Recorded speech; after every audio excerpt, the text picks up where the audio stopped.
on sort les sabres laser sur France Bleu Picardie dans le coin de ciel bleu avec notre info sympa. Donc aujourd'hui, on va se plonger dans la guerre des étoiles. Le réveil de la force, le 7e épisode du très attendu, cet épisode de Star Wars sortira dans une semaine tout juste.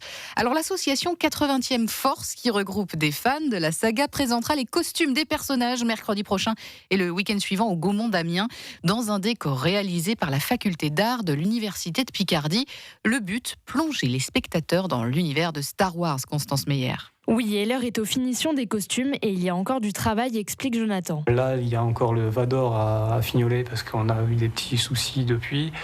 On essaie encore avec un Tusken et également pour quelques Jedi. Donc il y a du nouveau costume qui vont arriver. Ce sont en fait une trentaine de costumes qui ont été créés pour l'occasion par les fans, épaulés parfois par la famille. Moi personnellement, j'ai eu une chance d'avoir une mère qui est couturière, donc quelque part ça m'a beaucoup aidé. Justine, elle, s'est débrouillée toute seule et a créé son costume en s'inspirant de la saga. J'ai dessiné moi-même un petit personnage qui me plairait en fonction des matériaux que j'avais sous la main, en fonction de ce que j'avais envie de proposer, de ce qu'on a envie de faire ressentir à la personne quand ils vont nous voir. Donc il y a des costumes qui feront plus ou moins peur, comme Dark Vador, et des costumes qui sont plus dans la douceur. Donc moi je présente en premier une danseuse, donc quand même quelque chose où les enfants seront plus amenés à venir nous voir pour les photos. Car l'idée c'est aussi de conquérir le cœur des enfants qui découvrent cet univers. C'est vraiment leur offrir un moment privilégié avec peut-être ce qui deviendra leur héros, quoi. Et puis Star Wars, c'est une affaire de famille aussi. Le papa va partager son enfance avec son propre enfant. Enfin, c'est vraiment partager les mêmes passions, les mêmes rêves. C'est comme s'ils allaient pêcher ensemble, sauf que c'est autour de Star Wars. Justine et Jonathan ont déjà leur billet pour la première séance mercredi prochain au cinéma Gaumont d'Amiens.